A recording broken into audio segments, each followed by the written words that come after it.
Today we're talking about Shimano's new 12-speed gearing. I guess it's kind of new. We got the 1134 cassette and the 54 tooth chain ring. And this is the Amanda that I got it on. While I was riding this bike yesterday, I actually crashed right here, and it's a pretty wacky story. Check out this skid mark. It looks at least 15 feet long. What happened, I was coming from there, traveling this way, about right where the skid mark starts. Just as I got here, this guy pulled a U-turn in front of me, didn't even look. I'm yelling, passing, just pulled right in front of me. I think he had headphones in. I was lucky enough to slow down enough that when I hit him, I just rolled over and kind of hit the ground. But because my front tire hit him, there's virtually no damage on my bike. There's only a few small scratches. Let me show you. I think it actually hit the top of the shifter because there's no scratches on the shifter at all. Like, how is that even possible? Like, look at those shifters. Not one scratch. The only scratch is on the pedal right here, you can see. And right there, it slightly bent my derailleur hanger, but I have another one. I brought another one with me here to Tucson, so I was able to replace it. It's just my ribs that hurt today. My groin hurts a little bit, but it's my ribs like right here that if I take a big deep breath in, they hurt and I can't sleep on my right side. I am lucky that my bike is fine, because the first thing I thought as I hit the ground, you know when you're gonna crash and you see it coming and there's nothing you can do, is I'm hitting the ground, I'm like, oh, please don't break any bones and please don't break my bike. Because the problem, we're gonna talk about this, the problem with this Shimano stuff, if I broke a shifter, you know, I would have had to go to eBay and it would have cost a fortune.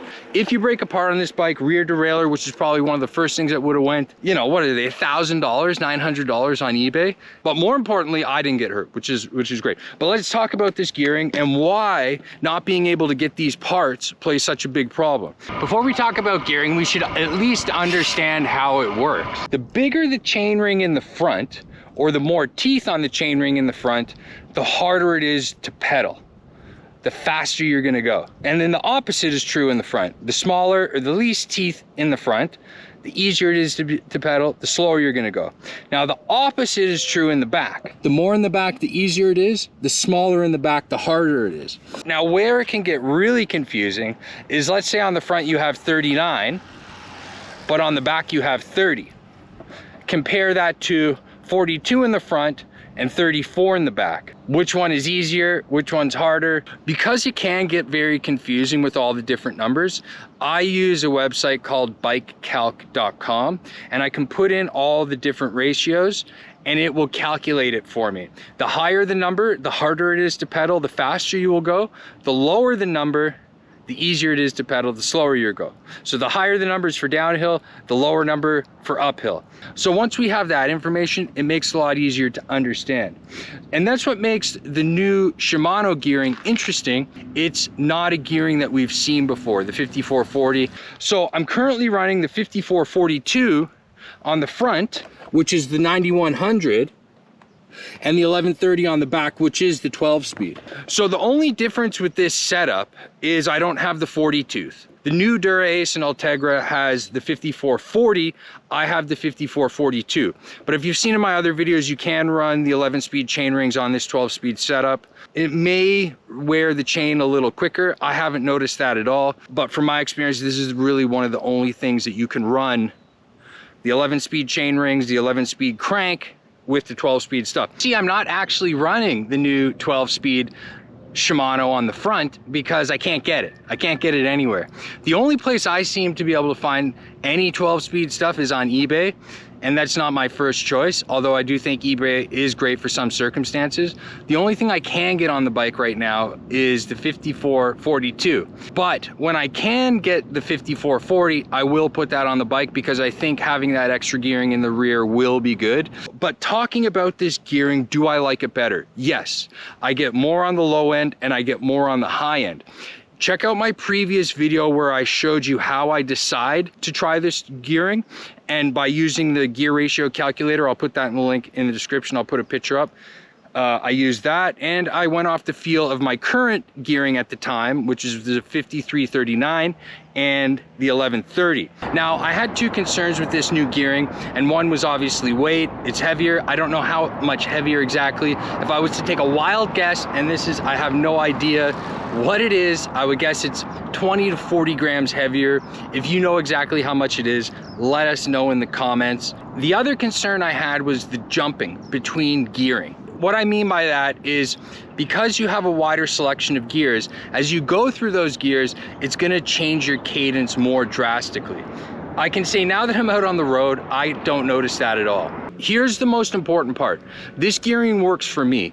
I run a lower cadence, a bigger guy, higher watts, so this gearing suits me much better. And because I'm mostly flat here in Tucson before I go up Mount Lemmon. If I lived on the mountain, I wouldn't be running this gearing. I would need easier gearing for going up the mountain, especially if there's, you know, gradients 6, 8, 10%. What is great is Shimano's coming up with new gearing options for people, which is good to see. But like I said, the most important thing is to pick the right gearing for you, your cadence, your location, your terrain. I wanted to address a comment that was in the previous video, which was, well, you're spending $600 testing out new gearing. Now, we're all big boys, we can spend our money on what we want, but you definitely don't have to spend $600 to change your gearing. I saw on eBay, and this is something I do like eBay for, they were selling a takeoff of a demo bike, Dura-Ace chainring, 5339, for $150. And it was barely used, and you could see it in the pictures. Or you could do Ultegra. There are deals out there to be had. Ultegra is less than half the price of Dura-Ace. You could change your gearing for less than 300 bucks if you were savvy and looking for a deal. Let's talk about why gearing's so important. If you're out there and you got the wrong gearing, it is gonna make you so much more inefficient. You wanna feel comfortable while you're out there. And again, it's based on your cadence, based on your power, based on the terrain. It really goes to personal preference.